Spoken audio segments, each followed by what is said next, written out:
Welcome to the One Within All to another episode of the Interverse podcast. I'm your host, Chance.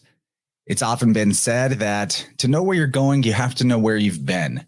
And today we will be stretching our imagination portals back to the furthest reaches of our discernible past with our guest, Bernie Taylor, a naturalist and archaeoastronomer whose research into the cultural clues that prehistoric man might just help us conceive of possible answers to some of the biggest questions that we can ask. As I have often pondered in past episodes, what kind of people would have had the powers required to look at the scripture of stars above and recognize their own stories and that of nature's harmony in them? What type of consciousness would be required to map the heavens and see the structure of the cosmic psyche playing out above their heads? In his book, Before Orion, Finding the Face of the Hero, Bernie Taylor has reverently analyzed the riddles contained within cave paintings of the Paleolithic age and managed to see more than what the eye can spy, looking through the lens of the mind to lift up the multidimensional perspectives carved in stone and reveal a record of written languages' possible foundations, the biological knowledge encoded in this art style, and the roots of religious practices that are still extant today throughout the world. So buckle up and prepare to widen your sense of wonder as we explore Bernie's findings to connect with the cosmic man blueprint that flickers within the breast of every living human being. As Bernie says in his book, Before Orion will change the idea of who you think you are. So be sure to check out beforeorion.com, where you can find a copy of the book, as well as many research presentations that Bernie has done over the years. And now it's time to peer through the lenses of archaeology, anthropology, astronomy, psychology, and mythology to rediscover some of mankind's greatest secrets. Welcome to the show, the master of Paleolithic pattern recognition and herald of the heavenly hero's journey, Bernie Taylor, to the show. Welcome to the Interverse, dude, and thanks for being here. Chance, thanks for having me on. And that was probably the best introduction I've ever heard for any guest at any time. And so thank you very much. I appreciate, but you're right on the head. Is how far back in time can we identify who we are? And if we can go so far back in time to find an identity, is that the same person that we still are today? So there's no beginning, there's no end. There's just who we are. I love it, man. I consider time to be more cyclical than linear myself, but maybe we can introduce you as your current self to the show. Tell us a little bit about your journey into this work and what fascinates you the most about it, why you've made it your life's mission. Absolutely. So everybody has to start somewhere. And, I could start at, 3 years old when my sister hit me in the head with something, or, college and I got too drunk. But maybe a place to start with this presentation or this program is I was studying Upper Paleolithic cave art, and I was interested in the timing of animals. So I was a naturalist, totally interested in just animals and how they know how do the salmon know when to spawn in synchrony? We say the geese are earlier or later, but they're on their own time. They don't follow one smart goose. And so I was working on that concept, and I went back and I looked at, could this have been depicted in Upper Paleolithic cave art? And so going back to about 40,000 years, and the answer was that it is, because hunter-gatherers in today's, let's say, North America and Siberia have the same traditions in their calendars for animals as we would have had 40,000 years ago. And when I was doing that, I stumbled upon an image that was recently dated to about 40,000 years ago. It's called the Gallery of Discs. And on this Gallery of Discs, there was an elephant that hadn't been identified before. And I was pretty sure, it was obviously an elephant. And right next to the elephant, pretty soon saw a lion, and it was a lion with a mane. So it was an African lion, not a European lion. And so we got an elephant it also had a flathead, which is an African elephant, not the elephants that were in Europe at the time. So we have this cave in Spain that has images from Africa. And I went out to someone I'd met in my mid-20s when I lived in China, and I'm 58 now. It's a long, long time ago.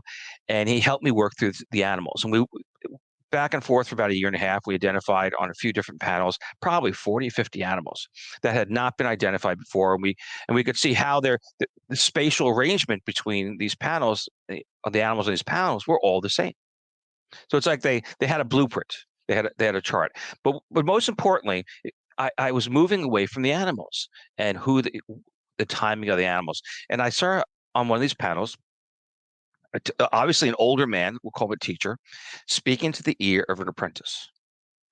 And that's the first chapter of the book. I show the teacher, the apprentice, and it just blew my mind because you can read there's a story going on. There's a narrative. The teacher is explaining something to the apprentice. We call the teacher shaman, call him a spiritual leader. We call him a lot of different things, but he's telling a story. So what would people tell in a story tens of thousands of years ago about all these animals on this panel? And that led me to Joseph Campbell, as most people would stumble upon pretty quickly, and Carl Jung. So then the question became, why do we tell stories? What are these stories made up? And these stories, of course, we call mythology. And where do they come from? Could we today be telling the same stories and myths as we told 40,000 years ago, with a few changes for our clothing, places, and whether we walked across the landscape or we drove a car? Could we be telling the same stories? Well, Carl Jung, he studied dreams, and he found that there are common elements in dreams, and some of the common elements were mountains. So people all around the world dream the mountains, and rivers of transformation, rivers of faith. But they also dream of bears, and they dream of elephants, even places where people don't have elephants or bears, but they're common elements of characters in their dreams. And we found on this panel, we could find a body of water, we can find mountains, and we can find elephants and bears. And so it led me down this path far beyond the animals and far beyond the biological clocks and what I was originally interested in, to where did the dreams come from? And do the dreams have us, as a Jungian analyst would say? So do we dream? Do we, or does the dream navigate us through life? And you've probably had a few guests on your program that went down that path. Do we live our dreams, or do we really make them up, or those dreams make up the dreams make up our lives? Do we live in a matrix of sorts with limited options? So those are the questions I started to ask. And here I am today. Still questioning. I love it, man. Yeah. So as you saw before you came into the room, I just had a previous guest where we talked about the superstructure of the human psyche and his discoveries with hypnotherapy and all that. And one of the big epiphanies I had in re-listening to that episode after it was released, okay, so talking about mythology, one of the aspects of the monomyth is, as you call it in your book, the cosmic man, the first man, the first teacher, the larger than life hero, or maybe even possibly the man whose body this universe is, if that's possible on a fractal sense. And the sort of epiphany I had here, re-listening to that conversation, as he described his perspective on the darkness and the light coming out of the darkness, and the first sort of meeting of the light and the darkness, and the rules of the game that they decided to play with each other was, I had this epiphany about the idea of a savior or a psychopomp, if you will. And so my thinking is, before I looked at this as a pretty much purely allegorical thing. And now I'm wondering if there was a first mind that emerged in the cosmos, out of the pleroma, sort of all things and their opposites, where there isn't such a thing as reflective, self-aware consciousness. Well, wouldn't that first mind, I was like, well, if I was the first mind, I would want to lead the minds that came after me, or help them, teach them, so that they would understand how to not get stuck and how to stay in flow, how to keep moving. Because as with water, when you get stuck is when you get stagnant and where things get, start to smell, so to speak. So what do you think about this cosmic man idea as sort of a teacher of sorts that lives in the universal psyche and can communicate with us through dreams, and maybe even seeds these types of stories into human consciousness, so that at the point of transition, there's a recognizable form to that being as it attempts to guide them onto their next phase, so that they're not scared of that being, be he taking the form of Jesus or Odin or Hermes or what have you? Interesting question. So Abraham, the biblical Abraham, effectively asked that same question. And from that question, he came up with the concept of monotheism. What Abraham said is that the animals in our world respond to the sun, the moon, and the stars. Okay, they technically don't respond to the stars, but they technically don't respond to the stars. But we put animals, project them as constellations in the night sky that travel through the seasons.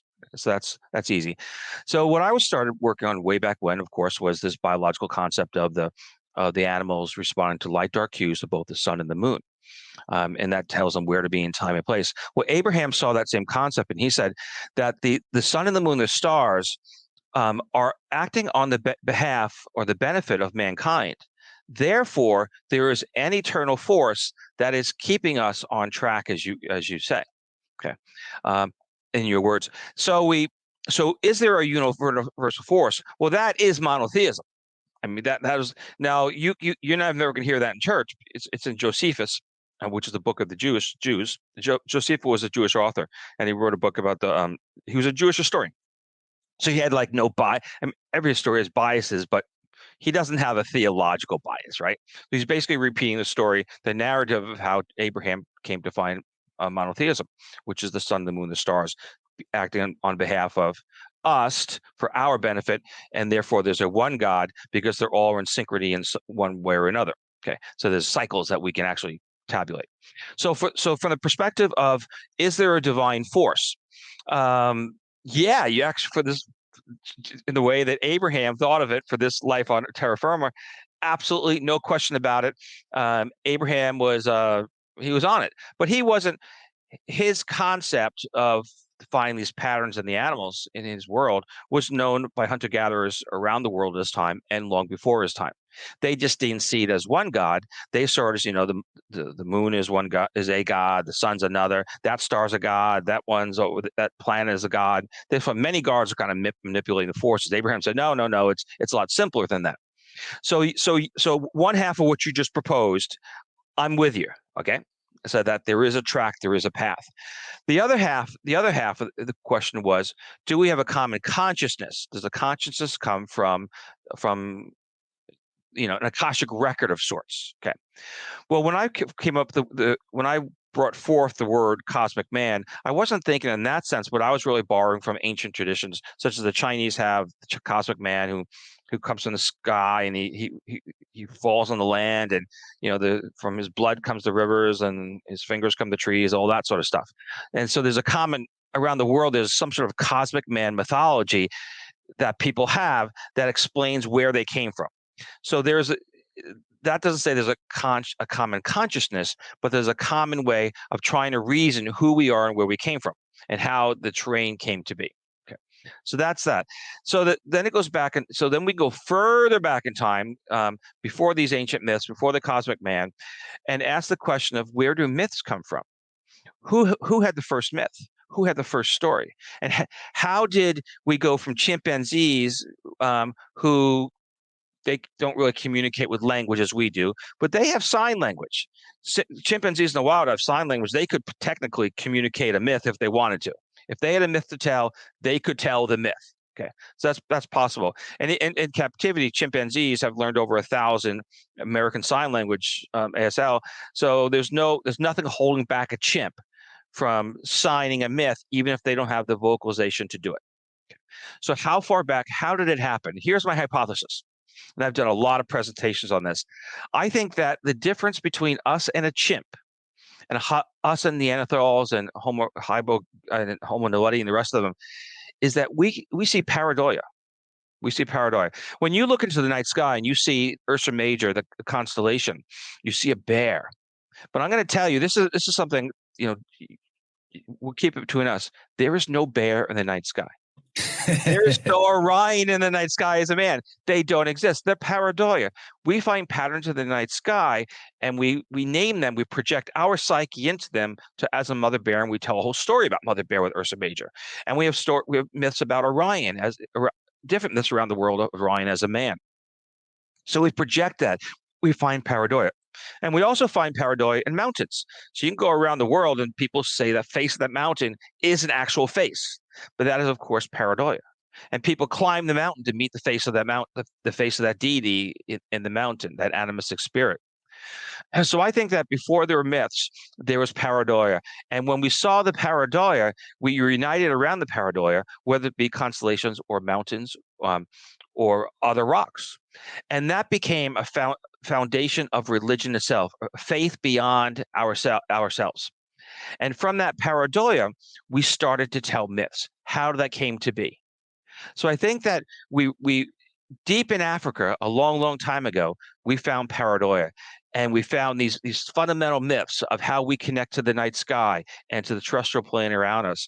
And then from there, we spread around the world over tens of thousands of years, not 12,000 years ago, not on mystery ships and all that sort of stuff in Atlantis, but tens of thousands of years ago, we spread around the world to refine these myths based in the pareidolia of the new places, whether they be new night skies for us as we travel north to south, east to west, or in pareidolia in mountains and landscapes in the places that we travel to.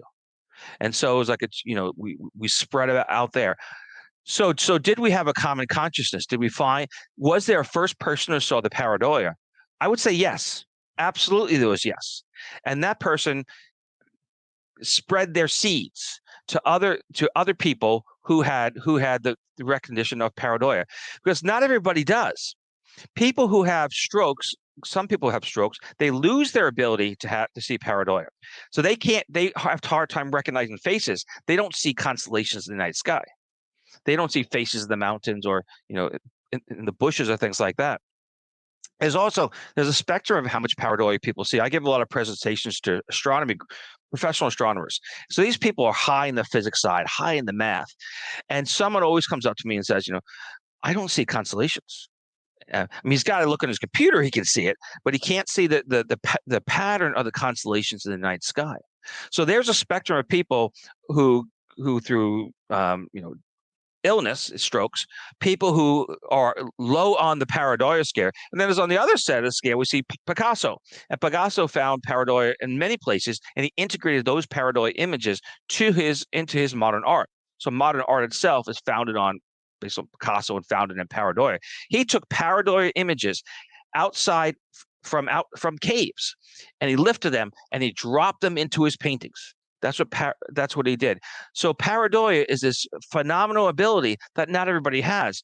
We can go back in time. So Homo sapiens, we have art, we have cave art. We go back to 40,000 or so years. We have no cave art no art for Neanderthals. So is it because Neanderthal couldn't see pareidolia, or they could see the pareidolia, but they had no reason to replicate it?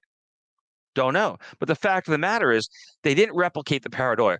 What the replication of the pareidolia becomes the actual art, becomes the physical memory, the physical object that be carried on from one generation to the next.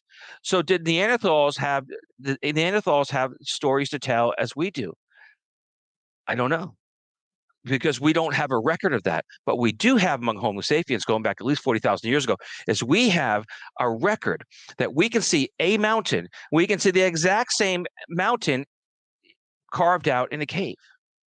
And that mountain may kind of look like a bear, the pareidolia of a bear. And we can see that they not just took that mountain, kind of looked like a mountain in the cave, but they filled out the rest of the bear. And we can see the same for elephants and other animals. So they found pareidolia, not just a mountain, the face of a mountain, but they found an animal in the mountain. And they refound that in the cracks of caves. They filled it out and made that connection between the terrestrial realm and the underworld. They connected the two. So that is so if there's an as above, so below, there's someone in the middle. The middle is the terrestrial plane. We've now covered the terrestrial plane and the below. And that is forming a basis of spirituality, a religion that is unique to us. Chimps don't do that. There's no record of Neanderthals doing it or any other hominids. It's unique to us. So we've covered two realms, and there's a third. But you have a question now, Chance, don't you? You can feel it burning in my eyes. So, first of all, it's interesting that you bring up Abraham. I was just doing some light reading of the 1796 translation of the Ordinances of Minu from Sir William Jones back in India long ago. And basically, this is a law book among the Hindu Brahmin caste. You brought up Abraham. He's a Brahmin. Which direction did that mythology flow? East to west or west to east? I'm not entirely sure about that. It does look like, honestly, the Ordinances of Minu with a cosmogony in it, almost identical to Genesis, but more sophisticated, leads me to think actually that the Hindu system may be younger than the Israelite Hebrew system. But I have lots of problems with mainstream chronology, especially when it comes to this particular type of stuff, because Mosaic history is also what holds up the facade of most of the institutions of power in the world, at least going back a few hundred years when the monarchs all had a supposed direct descendancy from a flood hero. Not as relevant now, but those power structures are in place because of the past where that type of divine right of kingship was believed in. So anyway, back to this idea of the cosmic man a little bit. Menu is the first man created by Brahma, and he gives the laws to the Brahmin caste, that caste. And so to me, it makes kind of a lot of sense that whoever the first mind was, allegorically or literally, would also be a lawgiver of sorts, because he's figured out how to obey the rules and flow of nature in order to stay healthy and aligned. So when we're talking about very fascinating subject of pareidolia, in seeing things that aren't necessarily there, but they come out at you, it's a very specific skill set. It may even be enhanced by or initiated by entheogenic practices. That's something that for sure will happen if you eat a psychedelic mushroom. You'll start seeing faces come out of the trees and leaves. Yes, you can. Yes. Yeah. And so absolutely. It's something we've got, but it's, when you, in a shamanic sense, defocalize your gaze and allow the, what was solid and straight lines become a little fuzzier around the edges, this type of ability is something you can practice without the need of any substances. So with all that laid out. Yes. Oh, wait, pin that right there. Pin it right there. That's what you just said is so important, because many people believe that art came from shrooms. But because people do see all kinds of different things and fine lines on a canvas when they take shrooms, but it doesn't take shrooms to do it. That is the most important thing. And the difficulty with shrooms is difficulty with shrooms is that as shrooms relates to art, is everybody will see something slightly different, because on shrooms, your mind is trying to find a path. They're trying to connect the dots, the lines. Whereas if it's pareidolia that we all see, we can all make out the stars in Orion and the structure of Ursa Major. Whereas if you're in shrooms, you're looking at either one of those, you're going to find a few more things out there, or your mind is going to interpret a few more things out there that aren't actually there. So yes, that is a key point, that it didn't require shrooms to do this.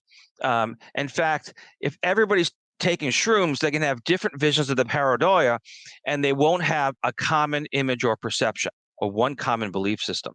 So that's really, thank you. I'm sorry. No, that's good. I like that distinction. And the question that I was formulating with all that is, in your experience looking at this cave art, do you have any kind of idea of how that art translating to a mythology of sorts is something that allows the establishment and carrying forward of essentially laws, but in this case, maybe more tribal customs and practices that are for the good of those societies? How does this cave art help us comprehend the law, if you will, for these ancient people? Absolutely. So the laws that, when you're talking about ancient Hindu people, those are really there's a lot of structure there, right? There's a lot of structure. When we go into animist peoples, they do have social norms, they do have beliefs, and they do have laws per se, laws of how to get along with each other. Now, in the cave art, going back 35,000 years, what we see is a lot of animals. Okay. And we see animals, or mostly female animals, with a juvenile, and the mother animal, the giraffe, is protecting her juvenile. And as the the main character, we'll call him the hero, goes on his journey. He meets with all these female animals, and he intersects with the juveniles, and he becomes one with the juveniles such that the mother animal is protecting the hero. So as the hero goes on his journey, he learns from, is protected by all these animals. It could be a dolphin, it could be an eagle, it could be a giraffe, could be a mother bear.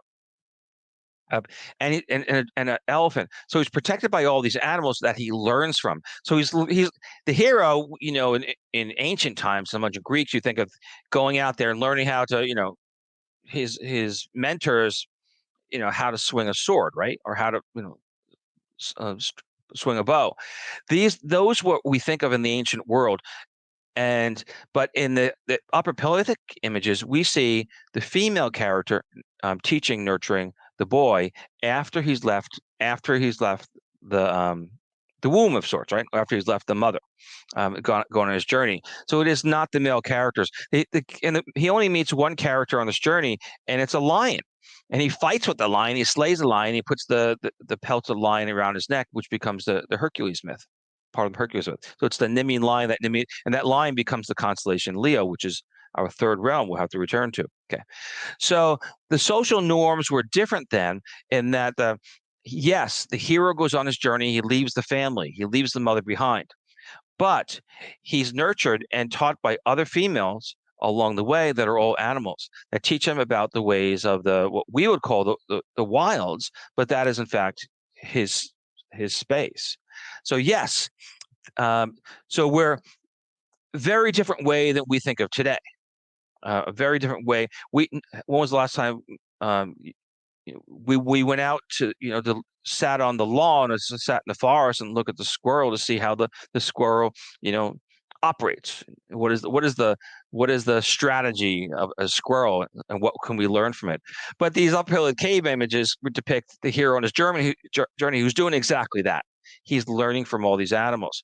Now, there's something in Greek mythology we find all these different constellations. We find Orion, we find Hercules, and Perseus. But in the Upper Paleolithic myth, they're all one character, and they depict the hero at different stages of his journey. And so at the halfway through his journey, when he kind of goes that, come to face the moment or his greatest fears, he's Orion.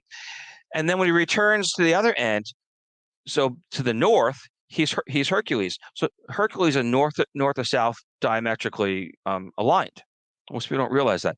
And so also, to just add to that, whenever you, in the linguistic study of things or the symbolic study of things, examine any of these pantheons or Greek, Roman, Chinese, you name the culture, their heroes, they resolve down into a mother, father, child, and then that mother, father, child resolves down into one being. So what you're saying, you're maybe describing the origin of how this cosmic psychodrama are really all characters in one mind, and that one mind playing different roles as different characters to symbolize the attributes of different times of year. Absolutely. It's not just yes, but they're not just one. They are, in fact, yes, but they are in the end one character. But you're right. They're reflecting different times of the year and different places and time and space that they are. In fact, that is absolutely correct. What the Greeks did was they took them apart and made them their own, their own narratives, their own stories. That they tend to have all the same father, Zeus, right? Okay, but they're all different. They create different stories about these things. So Perseus goes to Mount Atlas, and with the head of the Gorgon Medusa, changes the Atlas to stone. Hercules, his cousin, comes along later. The Greeks kind of confused the system in a lot of ways. Yes. So what they did was they saw the different characters on the from this prehistory, and they said, well, they don't understand how they could all be the same, so they made them their own unique characters on their journey. But here's interesting. So we're covering this concept of the cosmic man and all these female characters that support the hero on his journey or his adventure. When you at the end of as you travel through all these animals and you go in clockwise and come back to Hercules, and Hercules covers the entire panel, his form, and within his form are all these female characters. So Hercules, the hero at the end of the journey, is not a hero who's learned how to slay lots of animals and all things that the actual Hercules, the Greek mythology Hercules did, but rather he has all the female animals within his form. So from a Jungian sense, he has the anima and the animus. He's the complete man. He's the whole man, the whole cosmic man of both time and space. Both the time and space of the animals, of the terrestrial plane that they travel over, and the third realm, that is, of course, the night sky.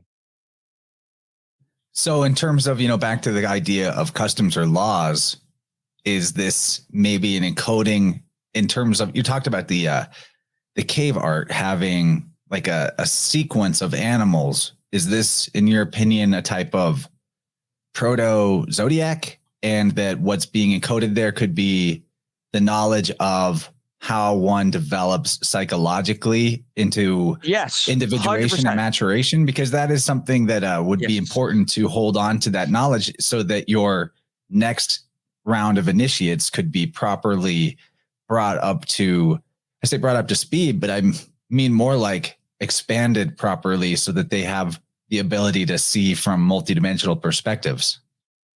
So Chance, we are now 34 minutes of the program, and you just wrapped the whole thing up, didn't you? You just pulled the whole thing together in 34 minutes. It takes other people, sometimes never happens, but it takes 4 or 5 episodes that actually did what you just did. So you nailed it. You absolutely nailed it. So let's jump to the night sky, okay? Because you just nailed. So you're an hour away where we're supposed to land. My bad. This just so you know, this audience, this is the advanced class. We have really sharp audience here. We don't have to baby them here. Absolutely. So let's go to the zodiac. So the zodiac was invented by the Greeks because that's what they saw in the night sky as it traveled the path of the sun, the ecliptic. But in the Paleolithic cave art, well, first of all, the Earth tilts it wobbles. It's called precession, 27,000 or so years, and so it's sometimes in this precession you see some constellations and others you don't see others based on the tilt. Okay, so we don't have a zodiac per se because there's a different tilt in a different time. 34,000 years ago.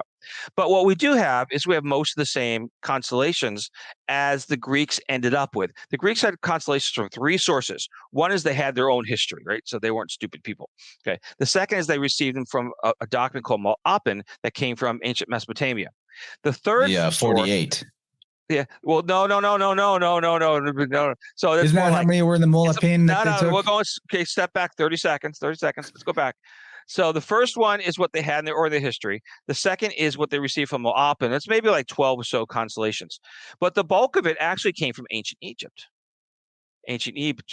So Ptolemy had the 48, but Ptolemy received his constellations from people before his time, and one of them was Eudoxus. Eudoxus came shortly after Alexander the Great. Eudoxus was a contemporary of Plato. They were in Egypt. They lived at the same time. They knew each other. They weren't like buddy, but they both went to Egypt and they both studied among the priests. And so this massive constellations that we have that came to the Greek record, most of them came from the ancient Egyptians through Eudoxus. And then we go from College of Alexandria. Yeah, we've done a lot of work showing how mythology bottlenecks through that Alexandrian college of priests and then spreads out to the world. Because what happened is it's sort of bottlenecked, but that was the source. The source was Egypt, and it came into the Alexandrian schools, and it came in. The key person was Eudoxus. So Plato and Eudoxus go to Egypt at the same time. Plato comes back with his narrative of more like philosophy, okay, and civilizations, and what we need to do better so that we don't, have earthquakes. The gods don't give us earthquakes, so we don't fall into the sea. Eudoxus was he was a mathematician. He was an astronomer. He came back with astronomy. He wasn't interested in the narratives that Plato had. So they were 2 different people. And so Eudoxus brings us all this what became our astronomy.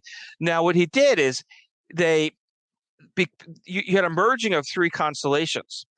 And so there's overlap, or what you see in the night sky. And so Eudoxus, so under Ptolemy, he said, well, we're going to make so in our Paleolithic cave art, the dolphin and the whale overlap with each other. The whale goes north and the dolphin goes south. Okay. And what they already had, and that was Pisces. The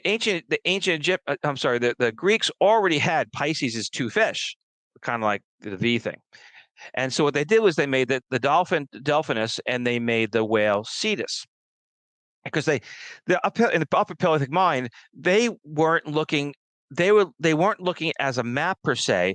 They were looking as a map of the night sky. So if you're going from north to south, you're going to be looking at the dolphin going in one direction, in that direction. But if you turn around and come back, you'd be looking at the head of the dolphin. That doesn't make a lot of sense, right? And so they made the north direction a whale that overlap each other. And so there were usually two constellations or two asterisms in the Upper Paleolithic inventory, and the Greeks sorted it out to make them. You only had one, because the Greeks weren't interested north to south, two constellations, one went north, one to south, because it was too complicated.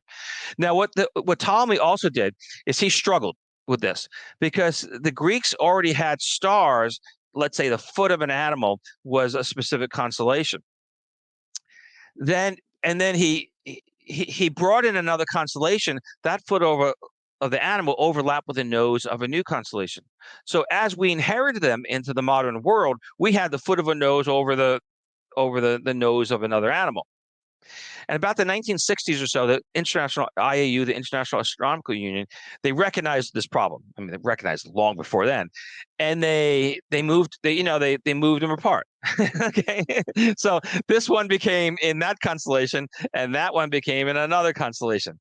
So the constellations that we have today, we sort of inherit them from ancient Greeks, but they were revised because in modern astronomy, you can't have one star and two constellations, although that's how Ptolemy had it, because he inherited from the prehistoric world. Well, I want to say too, this overlapping where one is also a part of another, and the part of another that it is something different. I think that's an interesting element because it reflects the nature of this cave art, where two animals will be depicted and they'll be sharing some lines. And depending on the way you look at it, you'll see one thing or another thing. That's a secondary layer to all this that is really important. Like for me, as someone who's done a lot of visual art in my life, that's kind of the style that feels the most natural, to just make stuff and then see how that stuff becomes other stuff and have no specific plan.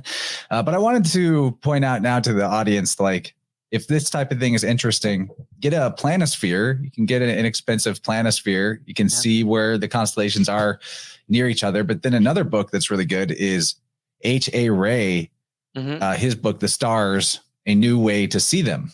And then you'll be able to get really great insights, like rather than just seeing Hercules as the kneeling warrior wielding the Vajra, there's also a more of a spinning, almost swastika-like whirlpool or primal chaos element that, the whirlwind, if you will, that constellation could be depicted as. So not only there's more than one way to look at every constellation, and having the multidimensional approach is much more helpful than trying to take our current version of the constellations, project it back in time, and assume that we can make any sense of what our ancestors thought.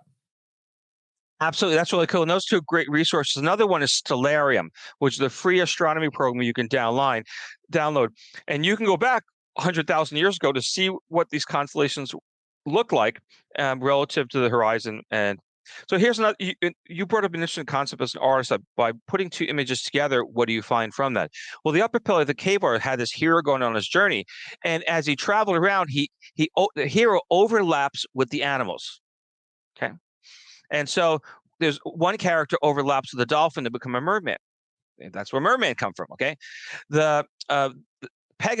Perseus overlaps, the head of Perseus overlaps with the head of the juvenile giraffe to become being protected by the mother giraffe. So we find that the concept of the Therianthrope, the mix between the man and beast of sorts, right, the human and the animal, comes from the Upper Paleolithic or hunter-gatherer, truly hunter-gatherer concept of mixing with the animals to gain their strengths. And we haven't lost in our modern time. Think of Spider-Man, Batman, Aquaman. They take on the psychological and physical strengths of those animals. So this is something that you don't need a big stretch of the imagination to do, because we still do it today in our modern, advanced, high tech. We think of, science as the foundation of who we are. But the fact is, you can go to the movies today and maybe you can't watch Spider-Man today in the movies, but you flip it on Netflix. Or it'd be on the Disney Channel, I think. Okay, anyway, but you can get streamed Spider-Man, and you can fall for the story. You can completely engrossed, even though you recognize that a man cannot act like a spider. But you can fall within the same concepts. But this concept is part of who we are. So someone as strong as an ox, they're as fast as a horse, they're as smart as an owl. And if there's a cosmic man, if you will, if there's a true as above, so below blueprint, in the sense that the universe is a fractal macrocosm that the human body is a microcosm of, then in a sense, all those elements, at least in a psyche level, do exist within a man. And so, absolutely. Come closer. And in Hercules, in the Paleolithic in the images, he encompasses the whole panel. He encompasses all of the animals that are asterisms or become constellations. So Hercules is the original cosmic man. It is the pareidolia night sky that everything ultimately becomes one with. So yes, but so what I'm saying, Hercules, or that's how we can recognize the individual, but that's not how the ancient Greeks saw Hercules. He's a man that goes on his journey who learns along the way, but he doesn't actually get protected by female animals as he does it. He slays, he slays them. And on one level, an allegory for the sun traveling through the 12 stations of the year. And that is exactly what it is. And there's been questions. So people in the past have asked this question of, was Hercules? Can we tell all the labors of Hercules through the constellations? Definitely. So the answer is yes, you can. Okay. But you can do it much better in the Upper Paleolithic myth, because they're actually in the correct order that way. They're in the correct order. So you can do it with the Paleolithic myth works a lot better to do that. But the Greeks added elements, and so it's not as smooth. And Hercules is not, as I say, Hercules encompasses them all, but the Hercules is the hero at the end of his journey, and on that journey he travels in many of the forms, such as Orion and Perseus. So absolutely with this concept. We've jumped to the above now, okay? Because you and I are on the terrestrial plane. We've covered the cave, the below, which is is the night sky. And when you go into these deep caves, they're all dark. So where these panels are, they're deep in the caves. There's no sunlight. So let's jump into the night sky. And we've talked about Hercules on one end of the panel. We've talked about Orion on the other panel, and Orion.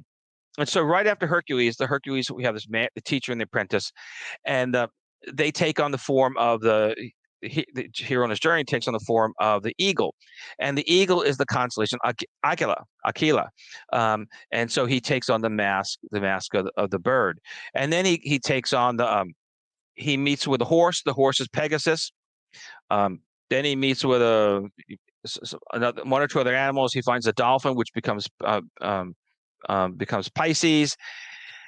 He encounters the whale. He encounters the dog that becomes Cirrus, Canis Major, and he goes around this panel, and then as he goes around, he encounters the lion, which became the Nemean lion in Greek mythology of Hercules, that becomes the constellation Leo.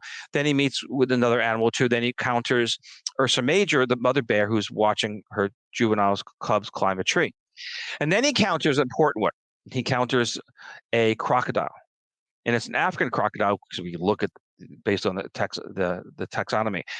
And this African animal, this crocodile figures into the Greek mythology as well, because Hercules climbs a mountain that is Mount Atlas, and at the mountain he encounters the dragon that becomes Landon or Ladin, and he encounters the that becomes the constellation Draco. So we have Draco. The origin of Draco in the Greek mythology is the crocodile that's on the upper pelly of the cave image that is on the top of the mountain, according to the ancient Greeks.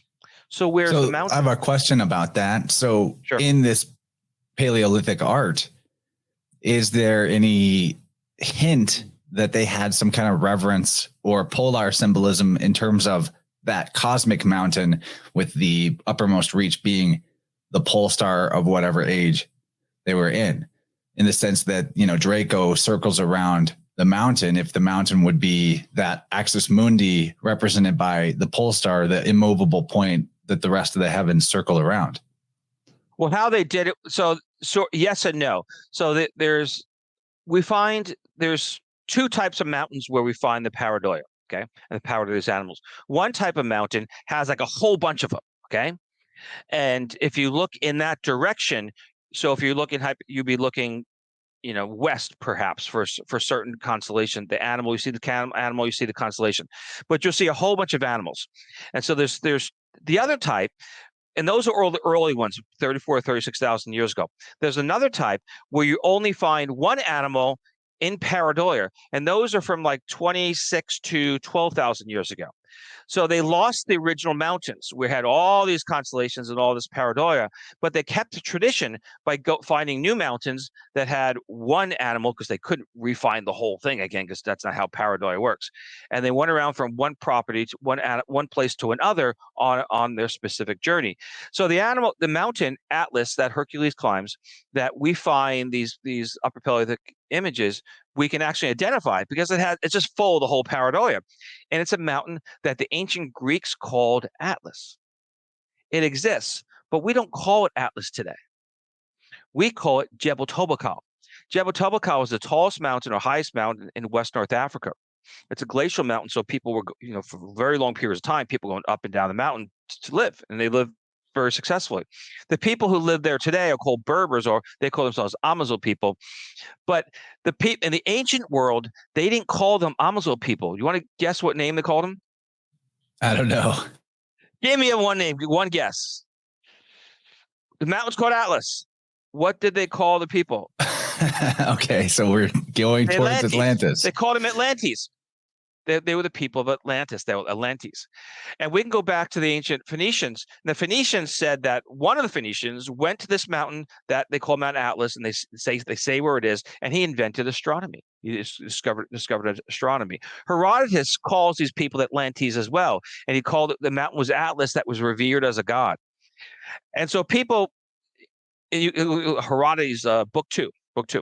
So in the ancient world, they recognized these mountains as well, and they recognized these mountains as places where astronomy had come from through pareidolia. But they told their own story, and their story, Perseus, with the head of the Gorgon Medusa, climbs Atlas, that is now Jebel Toubkal, and he turns everything to stone. He created the pareidolia images through that mythology. That's for Perseus. Hercules then comes after that. So when Hercules gets there, he sees all the pareidolia animals, and he sees the Titan Atlas in the stone itself. So the Greeks and the Phoenicians before them were retelling these prehistoric stories in their own way, their own worldviews. And we find two other mountains like this. One of them is Monotheism. Monotheism is the tallest mountain on the Iberian Peninsula. It's sort of, if you're looking, it'd be the southwestern side of the Iberian Peninsula, tall mountain. And we find lots of constellations. Or actually, we find lots of pareidolia that they found constellations in. That's really important. And so they were going for one. When you say they find pareidolia in that mountain, you're talking about there's cave art around there? Well, no, in the actual mountain itself, they saw pareidolia. They saw, this looks like the head of a horse. This looks like the back of a bear. This looks like the head of a bear.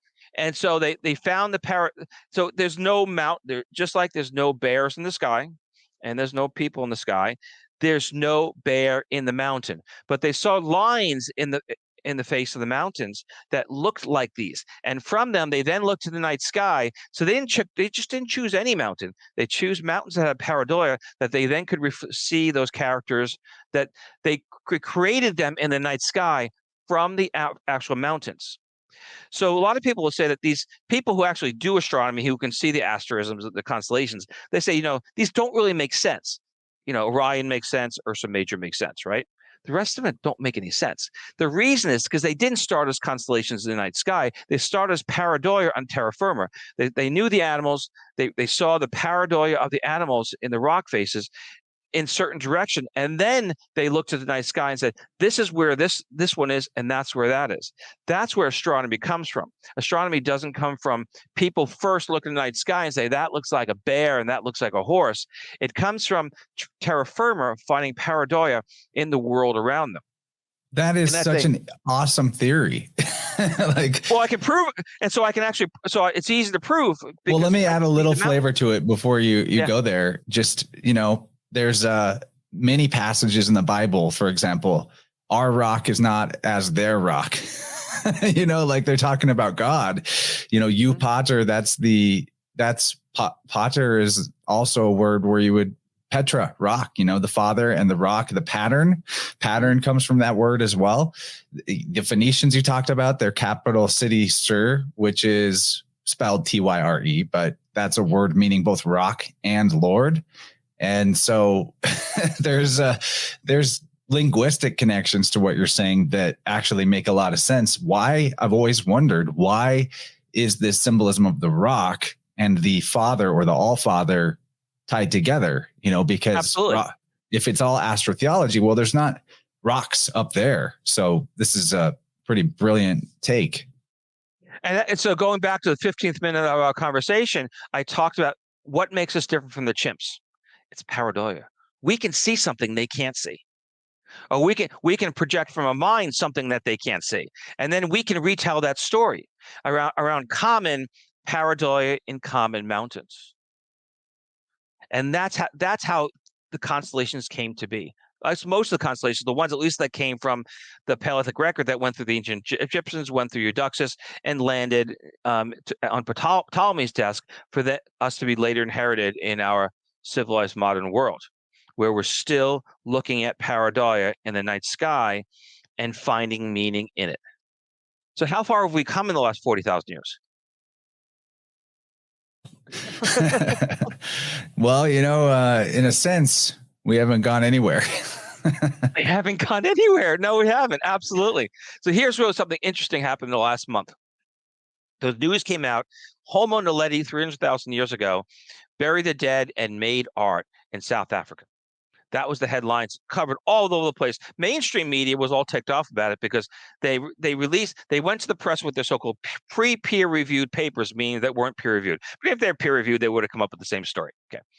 So I looked at the images and I studied them really carefully because that team who did this didn't study the images. Because they didn't have time to study them because they need to jump for the pre-peer reviewed paper because they have one of them has a book coming out. He has a next Netflix special this month. So they had no time for any of that stuff. Okay. So I actually studied the images and they are exactly, well, actually one of the images I say is exactly the same as one of the Iberian Spanish images. I'm not saying near to it. It is exactly. It's the same animals in the same order and the same structure of engraved lines. So it wasn't 300,000 years ago. It was about 36,000 years ago. Okay. That's what's important. Okay. So Homo sapiens or Ignatian people in Europe were connected to South Africa 36,000 years ago. That's the story. The story is not that Homo naledi made art, which they have absolutely no evidence of, but it is the exact same images, the same animals in the same order in the same engraved lines.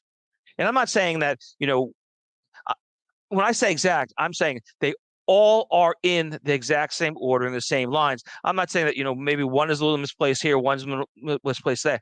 No way. The artists were from the same culture. They're different artists. I can tell you that because I can see how they made it. Because you're an artist, you can tell if someone's right-handed, left-handed, or ambidextrous, right? Just by how they do things. And so I can tell that they're different artists, but I can tell that they're from the same culture because they have the exact same characters. Now, these characters are all constellations or asterism, I guess.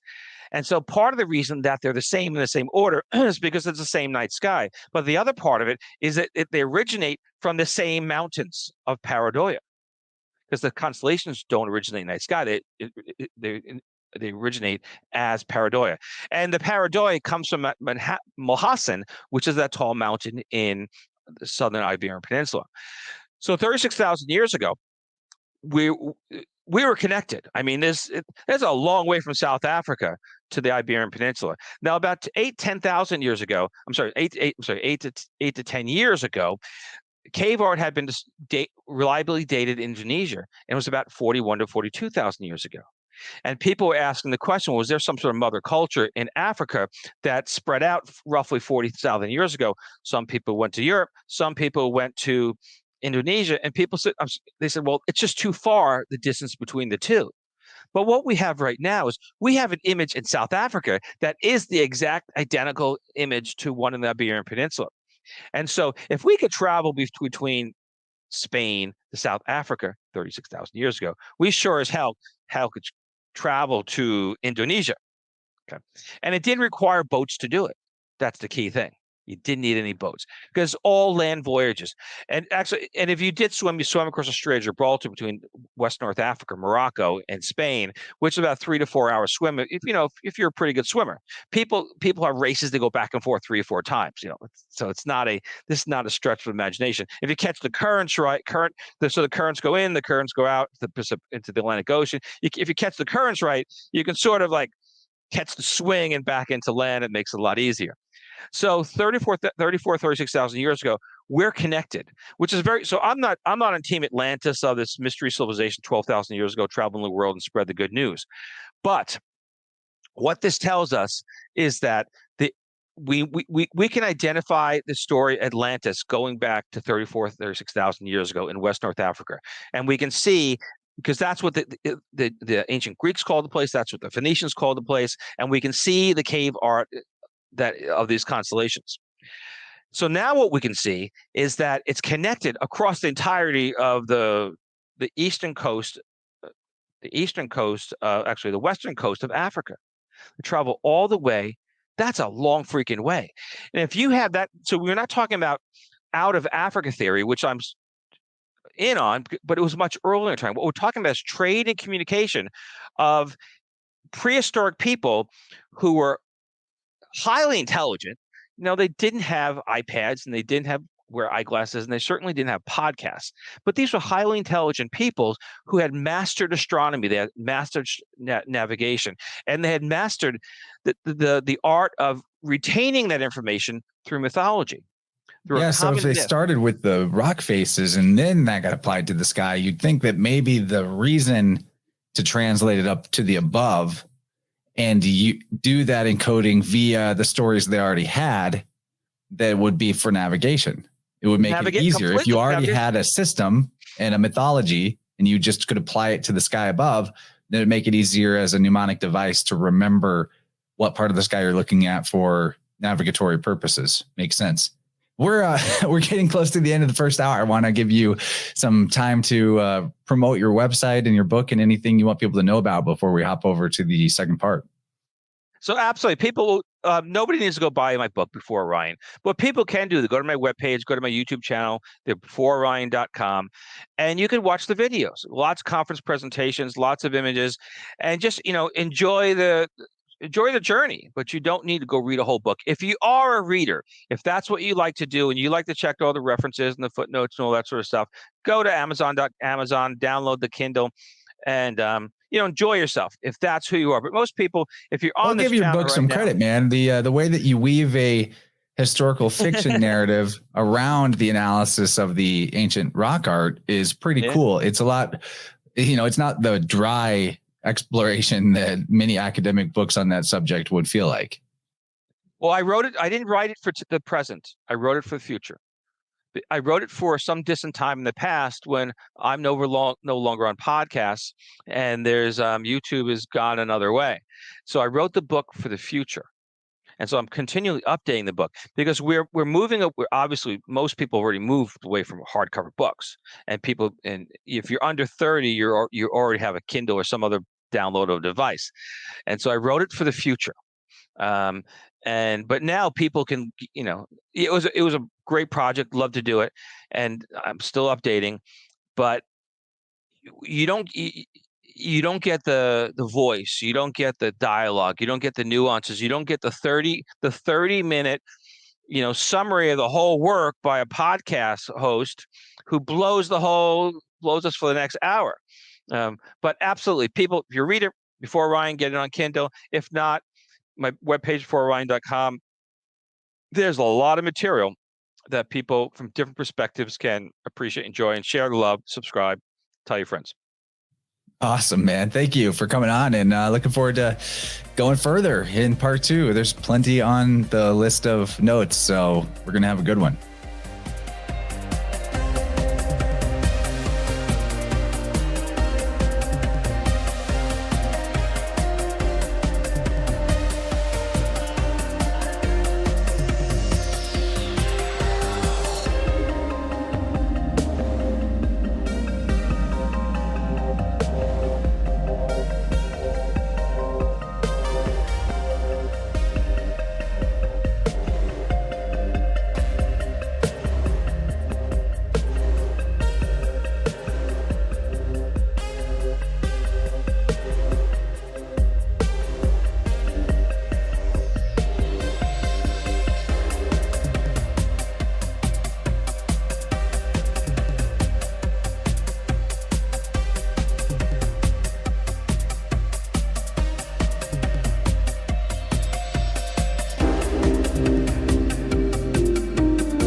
All right, my friends, I hope you enjoyed the exploration we did today with Bernie Taylor. Thank you for tuning in. I am pretty intrigued by this stuff. I will admit I also have a lot of skepticism, which I didn't bring to the conversation per se. That skepticism would be around the dating of anything really when it comes to carbon dating. However, probably not all of the cave paintings in the world could be faked. I mean, it makes a lot of sense that cave paintings and rock art would be an early expression of human creativity. So the question becomes, what are the philosophies of primal humanity that have transcended time and made their way to us in the form of the mythoses that we still have awareness of? So I was very interested in Bernie's take, and I think he has some cool theories, and particularly around the origins of language, which we talked about, the origins of written language, which we talked about in the second hour. So if you want to tune in to the second part of this conversation, all you got to do is sign up on my Patreon or my Rockfin. Patreon's going to be $5 a month. You get access to every extended episode I've ever done. And on Rockfin, it's $15 a month, but you also get the entire catalog of premium content on the network. Way better than your Netflix subscription, let me tell you.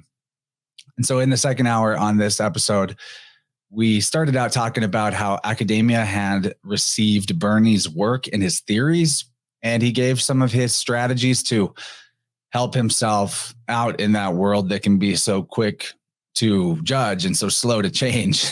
And I thought that was pretty cool. It sounds like he's doing well with that.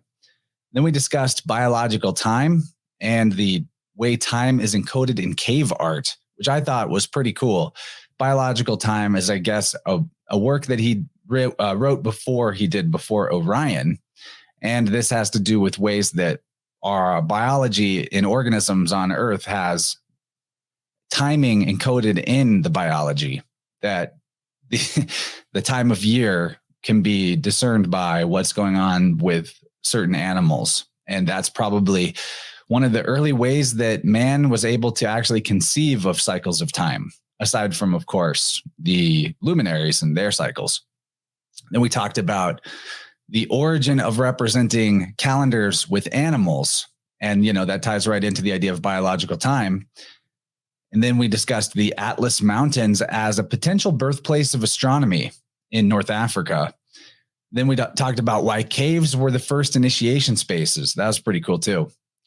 Then the mythos of the origins of the Big Bang and multiverse theories, that these are not scientific, stuffy, materialist theories. These come straight out of mythology and have just been sort of scrubbed of all the trappings of mythology. But when you comprehend that in any philosophy, there's a ground of belief required to build your theory on top of, then it starts to make sense that science is just as much of a mythology and a religion as religion and mythology are a science. We talked about Bernie's hypotheses around the origin of written languages and alphabets as that pertains to cave art.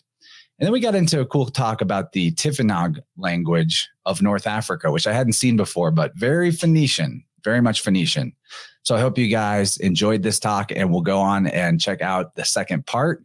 Support me and my baby on the way, which is very appreciated. You can also get in touch with me for a tuning, chance@interversepodcast.com.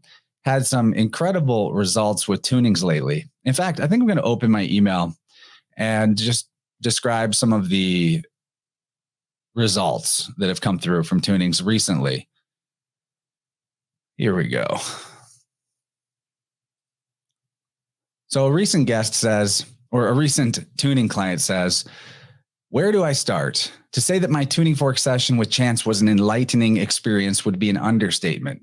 Chance is a truly gifted being who was able to pinpoint specific areas of my physical body that needed cleansing based on his insight into my energy body.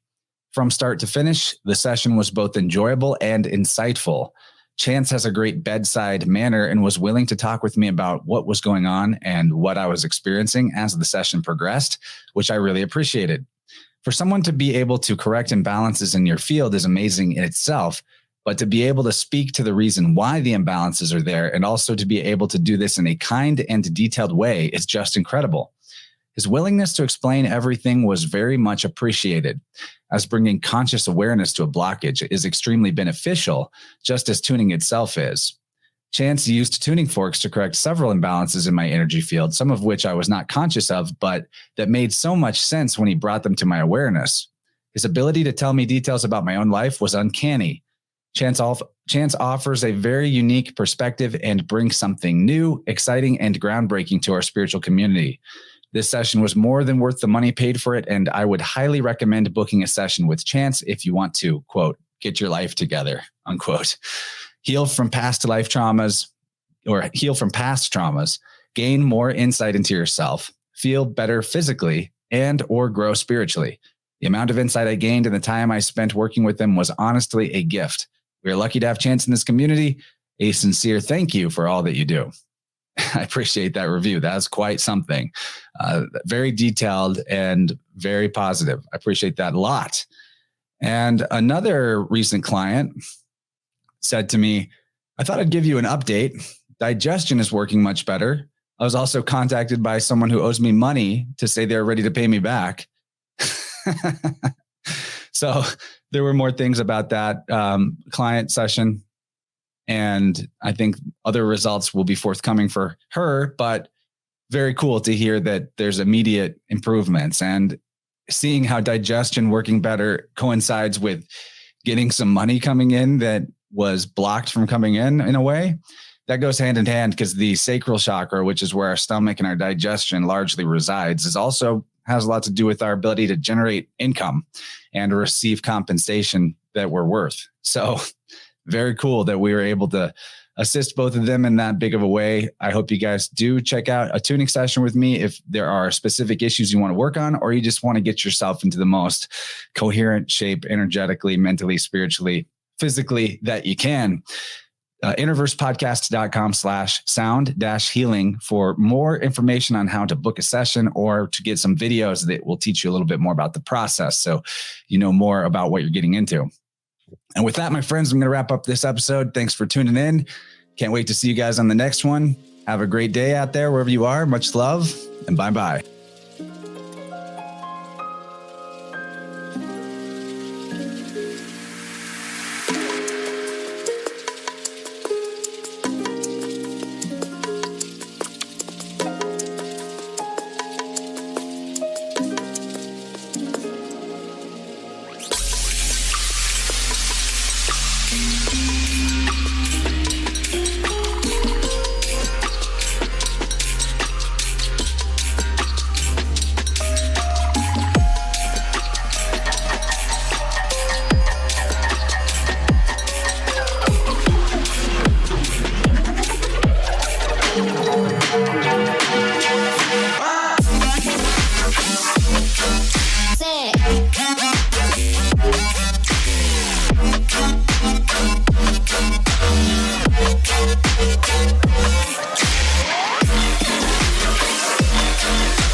Yeah.